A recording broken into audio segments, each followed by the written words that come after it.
ಅವನು ಮದುವೆ ಮಾಡಿಸಿ ಮಗಳ ಜೊತೆ ಅಷ್ಟೇ ನಾನು ಕೇಳುದು. ನಾವು ಇದಕ್ಕಿಂತ ಮುಂಚೆನೂ ಇಷ್ಟೇ ಕೇಳಿದ್ದು, ಮದುವೆ ಮಾಡಿಸಿ ಅವರಿಗೆ. ಈಗ ಮಗು ಬೇರೆ ಬಂದಾಗಿದೆ ಅಲ್ವಾ, ಮದುವೆ ಮಾಡಿಸಿ. ಶಿಕ್ಷೆ ಕೊಡ್ಲಿಕ್ಕೋಸ್ಕರ ನಾನು ಇಷ್ಟು ಹೋರಾಡುದನ್ನ ನನ್ನ ಮಗಳಿಗೆ ನ್ಯಾಯ ಕೊಡಿಸೋದಕ್ಕೋಸ್ಕರ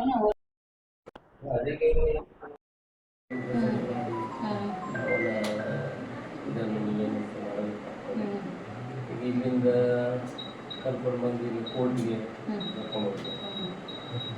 ಅವರ ವಾದ ಹೇಗಿದೆ, ನಿಮ್ಮ ವಿಚಾರ ಕರೆಕ್ಟ್ ಮದುವೆ ಆಗ್ತದೆ. ನಾನು ಅದೇ ದೃಷ್ಟಿಕೋನ ಇಟ್ಕೊಂಡು ಮೊನ್ನೆ ನಿಮಗೆ ಹೇಳಿರುವಂತ. ಇಲ್ಲ ಮೊನ್ನೆ ನೀವು ಕಂಪ್ಲೇಂಟ್ ಕೊಡುವಾಗ ಅಲ್ಲೇ ಬ್ಲಾಸ್ಟ್ ಆಗಿ ಮುಗಿತೆ. ನಾನು ಮುಚ್ಚಲಿಕ್ಕೆ ಬರ್ದದ್ರಿಂದ ನಿಮ್ಗೆ ಇವತ್ತೊಂದು ಸ್ಟ್ಯಾಂಡ್ ಇದೆ. ನಾವು ಮುಚ್ಚಲಿಕ್ಕೆ ಅಲ್ಲಿ ಏನವರು ನಾವು ಬರೆದು ಮದುವೆ ಮಾಡ್ತೀವಿ ಅಂತ ಬರ್ಕೊಟ್ರಿಂದ ನಿಮಗೆ ಇವತ್ತೊಂದು ಸ್ಟ್ಯಾಂಡ್ ಇದೆ. ಇಲ್ಲಾಂದ್ರೆ ಅವತ್ತೇ ಇದಾಗ್ತಿತ್ತು. ಇವತ್ತು ಬೇರೆ ಬೇರೆ ರಾಜಕೀಯ ಪಕ್ಷದವರು, ಬೇರೆ ಬೇರೆ ಸಂಘಟನೆಯವರು ಅವರು ಹೇಳಿದ್ದಾರೆ, MLA ಅವರು ಹೇಳಿದ್ದಾರೆ, ಅವರೇ ಮದುವೆ ಮಾಡಿ ಕೊಡಬೇಕು ವಿಚಾರಗಳೆಲ್ಲ ಬರ್ತಾ ಇತ್ತು 2-3 ದಿವಸದಿಂದ. ನೋಡಿ, ಮದುವೆ ಆಗುದು ಅಂತ ಹೇಳಿದ್ರೆ ನಿಮಗೆ ಗೊತ್ತಿತ್ತು. 2-3 ಕಡೆಯವರು ಒಪ್ಪಿಕೊಂಡು ಅವರನ್ನು ನಾನು ಎತ್ಕೊಂಡು ಬಂದು ನಿಲ್ಲಿಸಿ ಮಾಡಲಿಕ್ಕೆ ನನ್ನಿಂದ ಸಾಧ್ಯ ಇಲ್ಲ. ಅದು ಎಷ್ಟು ದಿವಸ ಒಪ್ಪಿಕೊಂಡು ಮದುವೆ ಆಗಬೇಕಾಗ್ತದೆ. ಸೊ ಅವ್ರು ಮಾಡಿದ ತಪ್ಪು. ನಿಮ್ಮ ಪರವಾಗಿ ನಾವು ಯಾವತ್ತೂ ಇದ್ದೇವೆ. ನಾವು ಇಲ್ಲಿಂದ ಕೂಡ ಇದರಲ್ಲಿ ಇದ್ದದ್ದು ನಾವು ಮೊನ್ನೆ ಹೇಳಿರುವ ಉದ್ದೇಶನೂ ಅಷ್ಟೇ. 2 ಕುಟುಂಬಗಳು ಬೇರೆ ಆಗುವುದು ಬೇಡ ಅಂತ ಹೊರತು ಇಲ್ಲದಿದ್ದರೆ ಬೇರೆ ಉದ್ದೇಶ. ಅವರೇನು ನಮ್ಮ ಚುನಾವಣೆ ಸಮಯದಲ್ಲಿ ನಮ್ಮ ಜೊತೆ ಇರಲಿಲ್ಲ, ನಮ್ಮ ಪಕ್ಷದವರು ಅಲ್ಲ, ಅವರು ಬೇರೆ ಪಕ್ಷದವರಿಗೆ ಗುರುತಿಸಿಕೊಂಡವರು. ಹಾಗೆ ಅಲ್ಲಿ ನಾವು ಕಾನೂನಾತ್ಮಕವಾಗಿ ಎಲ್ಲಿಯೂ ಕೂಡ ಅವರಿಗೆ ಸರಿ ಮಾಡಬೇಕು, ನೀವೇ ಮಾಡಬೇಕಂತ. ಈಗಲೂ ನಮ್ಮ ಸ್ಟ್ಯಾಂಡ್ ಅದೇ. ಸ್ಟ್ಯಾಂಡ್ ಆಗಿ ಮದುವೆ ಆಗಬೇಕು. ಅವ್ರಿಗೆ ಗೊತ್ತಿರ್ಲಿಲ್ವಾ? ನಾವು 1-2 ತಿಂಗಳು ನಾವು ಯಾರಿಗೂ ಹೇಳದೆ ವೇಟ್ ಮಾಡಿದ್ದೇವೆ. ಲಾಸ್ಟ್ ಮೂಮೆಂಟ್ ಅಲ್ಲಿ ಅವರು ಮಾಡಿದ್ದು 21 ವರ್ಷ ಆಗಬೇಕು ಅಂತಾನೆ ಹೇಳಿದ್ರು. ಅವರು ಬರ್ಕೊಟ್ಟಿದ್ದಾರೆ, ಅದನ್ನು ಮಾಡಿದ್ದಾರೆ.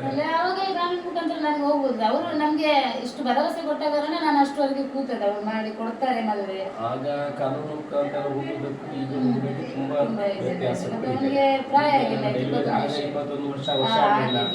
ಆಗ ಮಗು ಡೆಲಿವರಿ ಆಗಲಿಲ್ಲ. ಈಗ ಹೋಗುವುದಕ್ಕೂ ಆಗ ಅವರು ಏನೋ ಸೀದಾ ಅಲ್ಲಿ ನಾವು ಅರ್ಧಾಕಿ ಅಂತ ನಾವು ಯಾವತ್ತು ಹೇಳಿ ವಿಚಾರಕ್ಕೆ ಬರೆದು ಅವರನ್ನು ತಿಳ್ಕೊಂಡು ಕಾನೂನಾತ್ಮಕವಾಗಿ ನೀವು ಒಪ್ಪಿಕೊಳ್ಳೋದಕ್ಕೆ ಮಾಡಿ ನಾವು ನಿಮ್ಮ ಪರವಾಗಿ ಯಾವತ್ತೂ ಇದ್ದೇವೆ.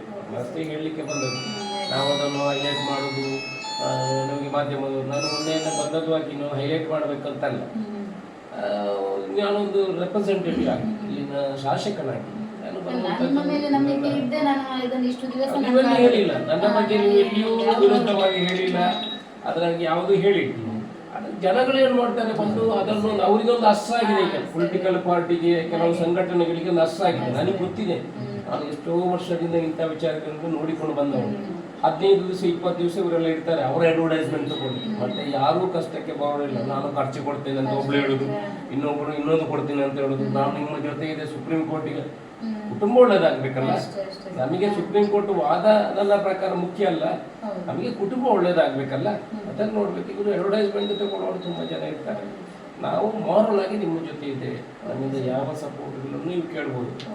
ನೀವು ಒಳ್ಳೇದಾದ್ರೆ ಬೆಸ್ಟ್. ನಾನು ಅವರಿಗೂ ಇನ್ನು ನನ್ನ ಹತ್ರ ನಾನು ಸಜೆಷನ್ ಮಾಡೋದು ಹುಡುಗನ ಕಡೆಯವರಿಗೂ ಆಗಿದೆ.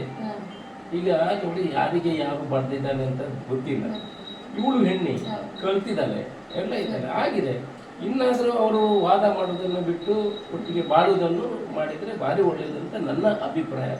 ನಾನು ಅವರಿಗೂ ಅದನ್ನು ನಾನು ಹೇಳುವಂಥ ಕೆಲಸವನ್ನು ಮಾಡ್ತೇನೆ. ನಿಮಗೂ ಅದನ್ನು ನೀವಿಗೂ ಅದನ್ನು ನಿಮ್ಮ ಇರುವುದೇ ಅದೇ, ನಿಮ್ಮ ಎಜೆಂಡಾ ಇರುವುದೇ ಅದೇ. ಅವ್ರ ಜೊತೆಯಲ್ಲಿ ಬಾಳಬೇಕು, ಅವನು ಒಳ್ಳೆಯದಲ್ಲಿ ಬಾಳಬೇಕಂತ ಅದನ್ನು ಮಾಡುವಂಥ ಪ್ರಯತ್ನ ನನ್ನಿಂದ ಏನಾಗ್ತದೆ. ಮತ್ತು ಒಬ್ಬರು ಆಗುವುದಿಲ್ಲ ಅನ್ನುವಾಗ ನಾವು ಅದನ್ನು ಹಿಡಿದು ತಂದು ಮಾಡಲಿಕ್ಕೆ ನನ್ನಿಂದ ಯಾರಿಂದ ಸಾಧ್ಯ ಇಲ್ಲ. ಅದು ಮಾಡಿದ್ರು ಅದು ಜೊತೆಯಲ್ಲಿ ಹೋಗುವಂಥದ್ದಲ್ಲ. ಅದರಿಂದ ನಾವು ನಿಮ್ಮ ಜೊತೆಯಲ್ಲಿದ್ದೇವೆ, ಅವರಿಗೂ ಗೈಡ್ ಮಾಡ್ತೇವೆ. ಇಲಾಖೆಯಿಂದ, ಪೊಲೀಸ್ ಇಲಾಖೆಯಿಂದ ನಾನು ನಿನ್ನೆ SP ಅವ್ರ ಹತ್ರ ಬೆಳಿಗ್ಗೆ ಮಾತಾಡಿದ್ದೆ.